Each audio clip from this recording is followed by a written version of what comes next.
नमस्कार, न्यूज 18 के digital platform में स्वागत है आपका। आज बात करेंगे बांग्लादेश में हुई बड़ी राजनीतिक बदलाव की, जहां तारिक रहमान की सरकार ने सत्ता में आते ही कड़े फैसले लेने शुरू कर दिए हैं।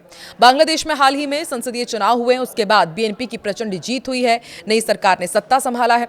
इसके साथ ही प्रधानमंत्री के रूप में तारिक रहमान ने शपथ ली है, जो 17 साल के निर्वासन के बाद सत्ता में लौटे हैं। लेकिन सत्ता में आते ही सरकार ने घोषणा की है कि देश में अब भीड़ तंत्र को कतई बर्दाश्त नहीं किया जाएगा। मॉब कल्चर और अनुशासनहीन प्रदर्शनों पर पूरी नकेल कसी जाएगी। लोकतांत्रिक अधिकार होंगे, लेकिन कोई भीड़ तंत्र नहीं चलेगा। सरकार ने स्पष्ट शब्दों में कहा है कि भीड़ तंत्र, हाईवे जाम, सड़कें जाम करना और अराजकता अब नहीं चलेगी।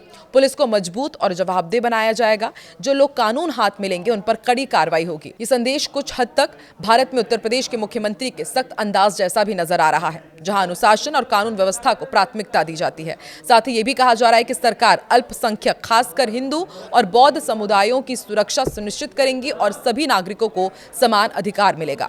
बीते महीनों में हमने देखा है कि अल्पसंख्यक, खास तौर पर हिंदुओं के खिलाफ हमले और हाल ही की राजनीति ने ये विषय को और भी महत्वपूर्ण बना दिया था।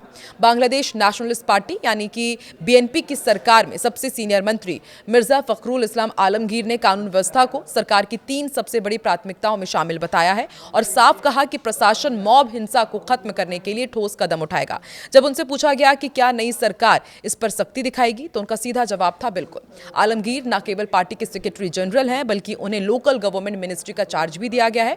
उन्होंने कहा है कि हमें कानून व्यवस्था की स्थिति को बेहतर बनाना ही होगा, चाहे हालात कितने भी खराब क्यों ना हो गए हों। हाल ही के महीनों में बांग्लादेश में मॉब लिंचिंग और भीड़ हिंसा के कई मामले सामने आए हैं। रिपोर्ट्स के मुताबिक इनमें ज्यादातर मामलों में हिंदू समुदाय के लोगों को निशाना बनाया गया। ये घटनाएं उस दौरान बढ़ी जब देश में अंतरिम शासन चल रहा था, जिसकी अगुवाई मोहम्मद यूनुस कर रहे थे। 5 अगस्त 2024 को हिंसक छात्र आंदोलन के बाद तत्कालीन प्रधानमंत्री शेख हसीना की सरकार गिर गई थी। उसके बाद से देश में मॉब हिंसा, एक्स्ट्रा जुडिशियल हत्याओं और अल्पसंख्यकों पर हमलों की घटनाओं में बढ़ोतरी देखी गई।